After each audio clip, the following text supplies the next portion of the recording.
सभी विद्यार्थियों को नमस्ते। विद्यार्थियों, आपका जानवी स्टडी हब में स्वागत है। तो इस वीडियो के अंतर्गत हम देखेंगे कि राजस्थान स्टेट ओपन स्कूल कक्षा 10वीं और कक्षा 12वीं में प्रवेश के लिए कौन कौन से आवश्यक दस्तावेज की आवश्यकता होती है।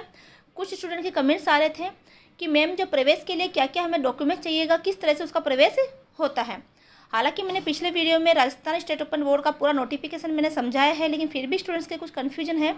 तो इस वीडियो में हम वो सारा कन्फ्यूजन दूर करेंगे कि आपको कौन कौन से दस्तावेजों की आवश्यकता होगी और किस तरह से आप प्रवेश ले सकते हो। क्योंकि अभी नया एडमिशन शुरू हो चुका है, तो विदाउट लेट फीस के 31 अगस्त लास्ट डेट है। तो देखते हैं।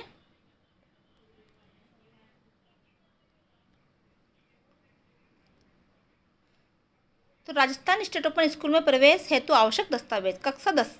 तो कक्षा 10 में क्या क्या आपको चाहिए, तो देखो पहले हम कक्षा 10 पर चर्चा करेंगे और फिर कक्षा 12 पर चर्चा करेंगे। तो कक्षा 10 के अंदर आपका नया एडमिशन है वहाँ पर, तो आपको पहले एसएसओ आईडी आपको बनानी होगी। एसएसओ आईडी के लिए आप किसी भी ई मित्र के शॉप पे जाइएगा, ठीक है, वहाँ अपना एसएसओ आईडी बनाइए। इसके लिए पहले आपकी ईमेल आईडी बनेगी, उसके बाद में आपकी एसएसओ आईडी बनेगी। एसएसओ आईडी कैसे बनती है इसका वीडियो में मैंने 4-5 महीने पहले डाला हुआ है, तो आप इस चैनल पर विजिट कीजिए, आपको वो जो है वीडियो मिल जाएगा। उसमें देखिए कि कैसे एसएसओ आईडी बनाई जाती है, क्योंकि पिछले सत्र से ही राजस्थान स्टेट ओपन बोर्ड ने जो है एसएसओ आईडी से अपने फॉर्म को पंजीकृत करना अनिवार्य कर दिया है। तो एसएसओ आईडी आप बनाइए, ठीक है। तो ये क्लास 12 और क्लास 10 दोनों के लिए ज़रूरी है कि अगर आपको प्रवेश लेना है तो आपको एसएसओ आईडी जरूर होनी चाहिए। एसएसओ आईडी के बाद में ही आपका प्रवेश यानी कि फॉर्म भरना शुरू होता है, वरना आपका फॉर्म नहीं भरा जाता है। तो एसएसओ आईडी बनाएंगे आप, जो कि आप ई मित्र की शॉप पर जाके किसी को भी बोलोगे, साइबर कैफे में जाके कि मुझे मेरी एसएसओ आईडी बनानी है, आप मेरी एसएसओ आईडी बना दीजिए। तो आप अपने नाम का ईमेल आईडी वगैरह बना के फिर आप एसएसओ आईडी बनवा सकते हो, ठीक है। ओटीपी वगैरह जाता है, अगर आपको खुद को आती है तो आप खुद भी अपने मोबाइल से बना सकते हो। और चाहिएगा फिर जन्म प्रमाण पत्र। देखो क्लास 10th में एडमिशन लेने के लिए आपकी उम्र 14 साल 1 जुलाई 2024 को 14 साल हो जानी चाहिए, ठीक है, इससे कम नहीं होने चाहिए। तो उसके लिए जन्म की तारीख का प्रमाण देने के लिए जन्म प्रमाण पत्र की आवश्यकता होती है। अगर आपने कहीं भी पढ़ाई नहीं कर रखी है तो आप जन्म प्रमाण पत्र दे सकते हो, उससे आपका एडमिशन हो जाता है, ठीक है। क्योंकि ओपन जो विद्यालय है उन्हीं स्टूडेंट्स के लिए होते हैं जिनके बीच में स्कूल छूट गई है, किसी कारणवश वो अपनी पढ़ाई जारी नहीं रख पाए या वो पढ़ाई कर ही नहीं पाए हैं, है ना, थोड़ा बहुत पढ़ना लिखना उसने कहीं से सीखा है, ठीक है। तो वो विद्यार्थी भी अपने जन्म प्रमाण पत्र के आधार पर अपने कक्षा 10 में प्रवेश ले सकते हैं और पढ़ाई जारी कर सकते हैं। तो जन्म प्रमाण पत्र आपका जो है नगर पालिका नगर निगम से बना हुआ होना चाहिए, और साथ में ही उसके अंदर जन्म की तारीख है, आपका नाम है, माता पिता का नाम है, वो सब सही होना चाहिए, है ना। बाकी के जो भी डॉक्यूमेंट्स आप लगाओगे उससे वो मैच खाता हुआ होना चाहिए। ऐसा नहीं है कि जन्म प्रमाण पत्र में कुछ और है बाकी में कुछ और है। हाथ से काटा पीटा नहीं करनी है। कई बार ये होता है कि स्टूडेंट के जो जन्म प्रमाण पत्र बने हुए होते हैं, तो जब बच्चा जन्म लेता है अस्पताल के अंदर, तो उस दौरान उसमें नाम ऐड नहीं होता है, तो कई लोग नाम ऐड करवाते ही नहीं है और फिर बाद में अपने हाथ से जो भी नाम रखा उस पर जन्म प्रमाण पत्र पर लिख दिया। तो ऐसा दस्तावेज मान्य नहीं होता है। नगर पालिका से या नगर निगम से अच्छे से और जन्म प्रमाण पत्र बना हुआ होना चाहिए, जिस पर सब कुछ मेंशन उन्हीं के द्वारा होना चाहिए, ठीक है। तो जन्म प्रमाण पत्र, अथवा अगर आपके पास जन्म प्रमाण पत्र नहीं है, आपने किसी स्कूल में पढ़ाई की है, तो ऐसी स्थिति में सरकारी विद्यालय की मार्कशीट व टीसी आपको चाहिए। कि आप जिस भी विद्यालय में पढ़े हुए हो, सरकारी विद्यालय में जो भी क्लास आपने उत्तीर्ण की है, लास्ट पास आउट जो भी क्लास है, चाहे आप 7th क्लास पढ़े हुए हो, 6th पढ़े हुए हो, 5th पढ़े हुए हो, है ना, या 8वीं पढ़े हुए हो, तो उसकी आपको मार्कशीट चाहिएगी, ठीक है। और आपको उसी स्कूल की टीसी भी चाहिएगी। सरकारी स्कूल की आपको टीसी और मार्कशीट दोनों आपको चाहिए एडमिशन लेने के लिए, उसकी आपकी फ़ोटोकॉपी लगती है, ठीक है। साथ में अगर आपने निजी विद्यालय में पढ़ाई की है, आप प्राइवेट स्कूल में पढ़े हुए हो, तो प्राइवेट स्कूल की टीसी और साथ में आपकी मार्कशीट, ठीक है। लेकिन तो निजी विद्यालय और राजस्थान राज्य के बाहर के अभ्यर्थी, मान लो जो विद्यार्थी राजस्थान का नहीं है और राजस्थान में रह रहा है, अब वो आगे की पढ़ाई यहाँ पर जारी रखना चाहता है ओपन स्कूल से, राजस्थान स्टेट ओपन स्कूल से, तो ऐसी स्थिति में निजी विद्यालय हो उनकी टीसी हो या फिर राजस्थान राज्य के बाहर के अभ्यर्थियों की टीसी हो, तो टीसी अधिकृत सक्षम अधिकारी या जिला शिक्षा अधिकारी द्वारा प्रति हस्ताक्षरित होनी चाहिए। तो ये राजस्थान जहाँ भी आप रह रहे हो राजस्थान में, तो वहाँ का जो जिस जिले में आप रह रहे हो, तो जिला शिक्षा अधिकारी द्वारा उस टीसी पर जो है हस्ताक्षर होने चाहिए, सील होनी चाहिए, ठीक है। तो जो भी सरकारी विद्यालय की जो मार्कशीट टीसी रहेगी उस पर भी विद्यालय की सील साइन होने चाहिए प्रधानाध्यापक के, प्रधानाचार्य के।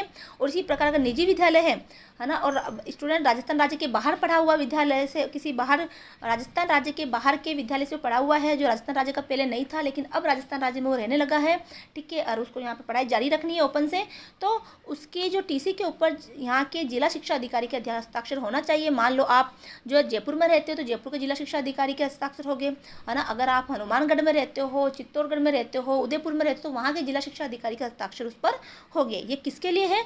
अगर वो विद्यार्थी राजस्थान राज्य का बाहर का है, उसकी बाहर की टीसी और मार्कशीट है तब। अगर वो राजस्थान राज्य का है, ठीक है, और सरकारी विद्यालय की मार्कशीट टीसी है तो कोई दिक्कत नहीं है। लेकिन अगर वो राजस्थान राज्य का भी है लेकिन वो कहाँ पढ़ा हुआ है, प्राइवेट स्कूल में पढ़ा हुआ है, और उसकी टीसी और मार्कशीट दोनों प्राइवेट स्कूल की है, तभी भी उसको उसकी टीसी के ऊपर जिला शिक्षा अधिकारी के हस्ताक्षर करवाने होंगे, ठीक है। तो यहाँ तक आपको समझ में आ गया होगा। फिर भी कोई कन्फ्यूजन है तो आप कमेंट में ज़रूर कीजिएगा, और डिस्क्रिप्शन में व्हाट्सअप जो है नंबर दे रखे हैं, तो वहाँ पर भी आप मैसेज कर सकते हो। इसके साथ ही आपको चाहिएगा आधार कार्ड, ठीक है। आपका आधार कार्ड होना चाहिए, आपका जन आधार होना चाहिए। अगर आप राजस्थान राज्य के अभ्यर्थी है तो आपका जन आधार बना हुआ होगा। तो जन आधार आपके घर में जो महिला मुखिया होती है उसके नाम से बना हुआ होता है, जिसमें सारे सदस्य जुड़े हुए होते हैं। तो आप भी उसमें जुड़े हुए होंगे, है ना। तो जो विद्यार्थी है वो उसका नाम भी उसके अंदर होगा। और साथ में जन आधार के अंदर जो मोबाइल नंबर है ना, जो आपने जन आधार में मोबाइल नंबर दे रखा है वो मोबाइल नंबर आपका चालू होना चाहिए, क्योंकि जब फॉर्म भरा जाता है तो जो जन आधार में मोबाइल नंबर होता है उसी मोबाइल नंबर पर OTP जाता है, ठीक है। तो विद्यार्थियों आप ध्यान रखिएगा कि आपका जो जन आधार अगर आप दे रहे हो, राजस्थान राज्य के विद्यार्थी हो, तो जन आधार देने से क्या होता है कि आपकी फ़ीस कम लगती है। अगर वो राजस्थान राज्य के बाहर का है, उसका जन आधार नहीं है, ऐसी स्थिति में उसकी फ़ीस ज़्यादा लगेगी, ठीक है। टोटल पूरी फीस लगेगी, उसको कोई छूट नहीं दी जाएगी। जबकि जन आधार वाले विद्यार्थियों को छूट दी जाती है, फीस के अंदर बहुत ज़्यादा छूट मिलती है। तो जन आधार होना ज़रूरी है ना। लेकिन बाहर का है तो जन आधार नहीं भी है तो वो फीस अपनी पूरी कंप्लीट जमा करवा सकता है, तो उसके लिए जन आधार की आवश्यकता नहीं है। लेकिन आप राजस्थान राज्य का हो तो आप जन आधार जरूर दीजिएगा, लेकिन शर्त यह है कि जन आधार आप देते हो तो उसके अंदर आपका जन आधार अपडेट होना चाहिए। उसका जो जन आधार बनाते समय जो आपने मोबाइल नंबर दिया है वो मोबाइल नंबर आपके सभी सदस्यों के सामने होना चाहिए, क्योंकि जब फॉर्म भरते हैं तो OTP आता है। तो अगर आपका कई बार क्या होता है कि स्टूडेंट का जो जन आधार बहुत समय पहले बना हुआ है घर परिवार में, है ना, अब कई स्टूडेंट्स के ऐसे हैं कि उनके मोबाइल ही बंद हो गए, जिस समय उन्होंने जो जन आधार में जो नंबर दिया था वो मोबाइल बंद हो चुके हैं, तो OTP कहाँ जाएगा। तो ऐसी स्थिति में अभ्यर्थी क्या करे कि जन आधार में अपना नया नंबर अपडेट करवा ले, है ना। आप साइबर कैफ़े में जाके जहाँ पर भी जन आधार में नंबर वगैरह अपडेट होते हैं पता कर लीजिएगा, वहाँ से अपना जो अभी चालू नंबर है वो सभी सदस्यों के सामने अपडेट करवा लीजिए। 48 घंटे के अंदर या 2-3 दिन में अपडेट होके आ जाता है, फिर आप अपना फॉर्म भरवा सकते हो। वरना आपका फॉर्म नहीं भरा जाएगा। अगर जन आधार है तो अगर भर भी जाएगा, भरा तो जाएगा लेकिन फीस ज़्यादा लगेगी, ठीक है। तो ये ज़रूरी है। 150 रुपये में आपका जन आधार अपडेट हो जाता है, ठीक है। तो इसमें आप अपना मोबाइल नंबर अपडेट करवा लीजिएगा। फिर है अभ्यर्थी का बैंक में खाता हो। जो भी अभ्यर्थी फॉर्म भर रहा है उसका बैंक में खाता होना ज़रूरी है, क्योंकि आपको खाता नंबर देना पड़ेगा। क्योंकि सरकार की कुछ योजनाएं होती है जिसके तहत स्कॉलरशिप वगैरह दी जाती है, तो अभी सभी जगह गवर्नमेंट के अंदर लागू कर दिया गया, जो भी विद्यार्थी है उनका बैंक में खाता होना जरूरी है। तो वो खाता नंबर लेंगे आपका, तो आपके बैंक पासबुक की फ़ोटोकॉपी वहाँ जाएगी। फिर अभ्यर्थी की फ़ोटो, तो अभ्यर्थी की फ़ोटो जाएगी। तो अब इन सभी चीज़ों को क्या देना है आपको, देखो आधार कार्ड की आपको फ़ोटोकॉपी देनी है, ठीक है। जन आधार की फ़ोटोकॉपी लगेगी आपकी, है ना। अभ्यर्थी के बैंक खाते की फ़ोटोकॉपी लगेगी और अभ्यर्थी की फ़ोटो लगेगी। और साथ में जो विद्यालय की टीसी वगैरह है, टीसी ओरिजिनल जाती है और बाकी जो है उसकी फ़ोटोकॉपी जाती है, जो कि आपके द्वारा प्रति हस्ताक्षरित यानी कि सेल्फ अटेस्टेड होनी चाहिए। अब ये हो गई। लेकिन अभी फॉर्म जो है ऑनलाइन भरे जा रहे हैं, तो ऐसी स्थिति में आपके जो ओरिजिनल डॉक्यूमेंट्स है उसको आपको लेके जाइएगा। आप साइबर कैफे से भी फॉर्म भरवा सकते हो, ठीक है। वो भी ऑनलाइन फॉर्म भरने लग गए हैं, तो आपके आसपास में जो भी साइबर कैफे वाला है उससे आप फॉर्म भरवा लीजिएगा। राजस्थान स्टेट ओपन बोर्ड का आप जिस भी क्लास में हो, तो फॉर्म भरते समय आपको ओरिजिनल डॉक्यूमेंट्स लेके जाना है, क्योंकि ओरिजिनल डॉक्यूमेंट्स स्कैन करेगा, फिर वो ऑनलाइन अपलोड उसको करेगा और साथ में वहाँ से आपको स्लिप निकाल के देगा।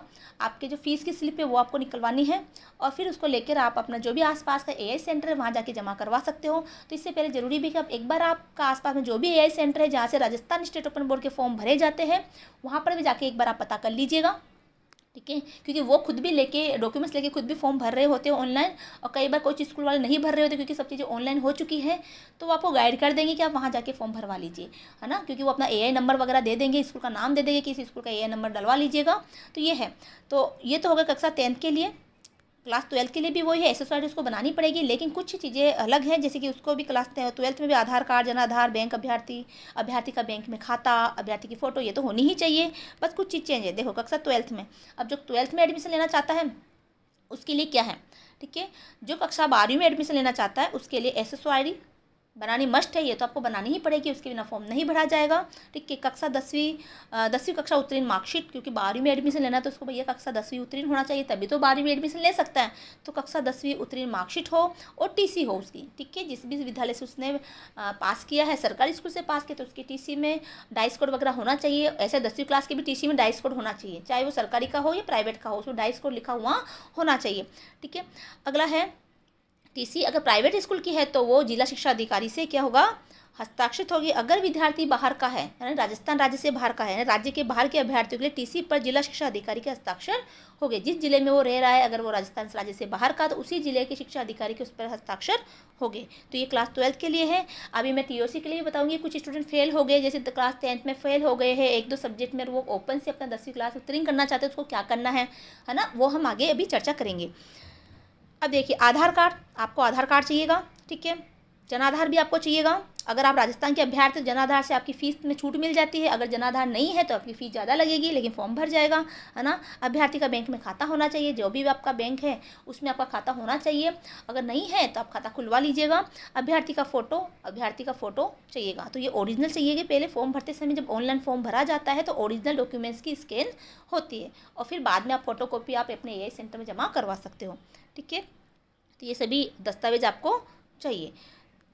और अगर देखो, अब है कुछ विद्यार्थी जो फेल हो गए क्लास 10th के अंतर्गत, जो भी क्लास 10th में फेल हो गए, 2-3 साल फेल हो गए उनको क्लास 10th में, तो उनके लिए स्टेट ओपन बोर्ड में एक सुविधा होती है क्रेडिट हस्तांतरण की, यानी कि उनको TOC दी जाती है, जिसके अंतर्गत उनके कुछ नंबर, जो फेल वाली मार्कशीट है उससे कुछ 2 सब्जेक्ट के नंबर उनके अभी हस्तांतरित हो जाते हैं। तो वो कैसे करना है, अगर आप कक्षा 10th में फेल हो गए हो, अगर आप कक्षा 10th में फेल हो गए, ठीक है, और आप राजस्थान स्टेट ओपन बोर्ड से कक्षा 10th करना चाहते हो, तो ऐसी स्थिति में एक सुविधा ये मिलती है। मान लो आपने माध्यमिक शिक्षा बोर्ड से कक्षा 10th फेल हुए आपको साल भर हो गया, या पिछले साल फेल हुए, ये सेशन में फेल हुए हो, या फिर फेल हुए आपको 5 साल से ज़्यादा नहीं हुआ, यानी 4.5 साल का ही समय हुआ है। तो ऐसी स्थिति में क्या हो सकता है कि आपकी जो फेल की मार्कशीट है, 10वीं फेल की, क्योंकि आप 10वीं में एडमिशन लोगे, 10वीं फेल वाला 10वीं में एडमिशन लेगा, तो ऐसी स्थिति में उसको क्या सुविधा मिलेगी कि आपकी जो फेल की मार्कशीट है, ओरिजिनल मार्कशीट होनी चाहिए। उस मार्कशीट में किसी भी 2 सब्जेक्ट के नंबर आपके इस वाले एग्जाम में जुड़ जाएंगे। तो उदाहरण मैं बता रही हूँ कि कोई विद्यार्थी है, जो विद्यार्थी आपके हिंदी में पास हो गया, ठीक है, इंग्लिश में पास हो गया, और वो मैथ में भी पास हो गया क्लास 10th में, लेकिन वो एक सब्जेक्ट था साइंस में क्या हो गया, फेल हो गया, ठीक है। बाकी सब्जेक्ट में संस्कृत है ना, सामाजिक, उसमें पास हो गया। अब वो साइंस में क्या हुआ, फेल हुआ, ठीक है, बाकी में पास हो गया। तो वो क्या कर सकता है, इंग्लिश के, मैथ के, क्योंकि ये थोड़े हार्ड सब्जेक्ट होते हैं, तो इंग्लिश और मैथ के किसी भी 2 सब्जेक्ट के, इसको जो भी अच्छा लगे कि मेरे को ये 2 सब्जेक्ट के नंबर जुड़वाने हैं, तो किसी 2 सब्जेक्ट में वो TOC ले सकता है। लेकिन शर्त यह है कि दोनों ही सब्जेक्ट है आपको एक ही वर्ष में पास किए हुए होने चाहिए। वो मार्कशीट ऐसा नहीं कि आपने भी 2 बार पेपर दिया, अलग अलग जगह फेल हो गए, फिर अलग अलग मार्कशीटों से आप नंबर जुड़वाओगे, नहीं।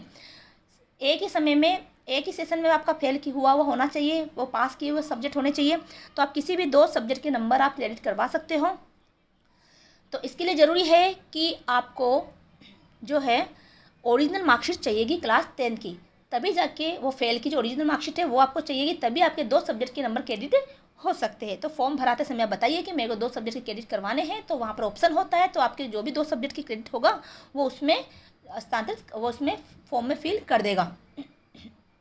लेकिन ये भी है कि वो जो सब्जेक्ट है वो राजस्थान स्टेट ओपन बोर्ड में होने चाहिए, तभी आपका क्रेडिट हस्तांतरित हो सकता है। अगला देखो, ऐसे क्लास 12th में है, कोई विद्यार्थी माध्यमिक शिक्षा बोर्ड से रेगुलर जो पढ़ाई कर रहा है, वो उसने क्लास 12th फेल हो गया है ना, किसी एक सब्जेक्ट या 2 सब्जेक्ट में फेल हो गया, तो उसको भी ये सुविधा मिलती है ना। है ना, वो भी अपने किसी दोस्त सब्जेक्ट का क्रेडिट स्थानांतरित करवा सकता है, यानी अपने दोस्त सब्जेक्ट के नंबर जुड़वा सकता है, तो उसको वो पेपर नहीं देने पड़ेंगे। जैसे कि मान लो 10वीं क्लास में उसने साइंस और इंग्लिश और मैथ के नंबर जुड़वाए, तो उसको इंग्लिश और मैथ का पेपर नहीं देना, वो बाकी कोई भी 3 सब्जेक्ट लेकर 10वीं पास कर सकता है। यानी कि वो टोटल 5 सब्जेक्ट पास करने होते हैं 10वीं में, तो 2 सब्जेक्ट के नंबर उसके जुड़ जाएंगे और 3 सब्जेक्ट वो ले लेगा आसान आसान, और वो 10वीं पास हो जाएगा। ऐसे क्लास 12th में है, आप किसी सब्जेक्ट में फेल हो गए, रेगुलर वाले आपके बैच में हो, आपने माध्यमिक शिक्षा बोर्ड से 12वीं की है, लेकिन आपको 4.5 साल नहीं हुआ है, 4.5 साल का टाइम है अभी, है ना, आपकी मार्कशीट को आए हुए। क्योंकि अगर 5 साल से ज़्यादा हो जाता है, क्योंकि 9 अटेम्प्ट इसमें मिलते हैं, अगर 5 साल से ज़्यादा हो गया तो फिर आपको दोबारा सारे पेपर देने पड़ेंगे, आप उसमें क्रेडिट स्थानांतरित नहीं करवा सकते। लेकिन आपको अभी 5 साल का समय नहीं हुआ फेल हुए, तो आप किसी भी 2 सब्जेक्ट के नंबर इसमें भी ना क्रेडिट करवा सकते हो। बाकी जो बच्चे हुए सब्जेक्ट उनके आप पेपर दे दोगे, और जो पासिंग सब्जेक्ट आपने नंबर जुड़वाए हैं उसको आपका पेपर नहीं देना, उसके नंबर क्रेडिट होकर आ जाएंगे। लेकिन आपको भी इनकी में ओरिजिनल मार्कशीट इनको देनी पड़ेगी। जब आप फॉर्म भरते हो AI सेंटर पर, आपको ओरिजिनल मार्कशीट जमा करवानी होती है। तो ये थे आज की वीडियो में, मैंने आपको सब चीज़ें समझा दी है। क्योंकि नोटिफिकेशन बहुत लंबा था, तो कुछ स्टूडेंट कंफ्यूज हो रहे थे कि इसमें क्या है, समझ में नहीं आ रहा, मैसेज भी आ रहे थे। ठीक है, तो मैंने ये सभी चीज़ें समझाई है। तो इस तरह से आप अपनी तैयारी करके जाइएगा। और ऑनलाइन फॉर्म भर रहा है, साइबर कैफे से ऑनलाइन फॉर्म भरा जाता है, तो वहाँ से आप अपने डॉक्यूमेंट्स है वो लेके जाइए। लेकिन एक चीज़ ये भी है कि आपका आधार कार्ड है, आपका जन्म प्रमाण पत्र है, या फिर आपकी मार्कशीट TC जो भी, उसमें जन्म की जो तारीख है वो सही होनी चाहिए। आपका नाम सेम होना चाहिए। आधार कार्ड के अंदर होता है कई बार ना, उसमें डेट ऑफ बर्थ तो कुछ और है, आपके मार्कशीट है या TC है या फिर जन्म प्रमाण पत्र, उसमें डेट ऑफ बर्थ आपकी कुछ और है। तो ऐसी स्थिति में आपको आधार कार्ड को सही करवा लेना है। आपके सारे डॉक्यूमेंट्स में आपके सेम ही आपका नाम और आपका जन्म तारीख होनी चाहिए। वरना फिर क्या होता है, जब आप एग्जाम देने जाते हो या बाद में फिर वो करेक्शन करने के लिए बोलते हैं, नोटिफिकेशन आते हैं, आपको एग्जाम में बैठने नहीं दिया जाता, फॉर्म निरस्त भी हो सकता है। अगर आपने फर्जी दस्तावेज लगाए हैं, काट छाट करके लगाया, तो ऐसी स्थिति में भी आपका फॉर्म निरस्त हो सकता है, आपको फीस वापस नहीं मिलेगी। एक बार आपने फॉर्म भर दिया तो फीस दोबारा नहीं आती है ना, फीस जमा होने के बाद में। तो अच्छे से पहले अपने डॉक्यूमेंट्स को ध्यान करके पढ़ाई करिएगा, क्योंकि अभी भी समय है। तो आप जहाँ भी करेक्शन करवाने की आवश्यकता है वो आप करेक्शन करवा लीजिएगा। ठीक है, तो ये थे आपके फॉर्म भरने संबंधी, दस्तावेज संबंधी जानकारी जो मैंने इस वीडियो में आपको अच्छे से बता दी है। और इस चैनल के ऊपर राजस्थान स्टेट ओपन बोर्ड से संबंधित कुछ अभी विषय वगैरह पढ़ाए जाएंगे, तो इस चैनल को सब्सक्राइब करके रखिए, ताकि आपकी अच्छे से तैयारी हो। ज़्यादा से ज़्यादा वीडियो को शेयर करिए और चैनल को सब्सक्राइब करिए। मिलते हैं अगले वीडियो में। जय हिंद, जय भारत।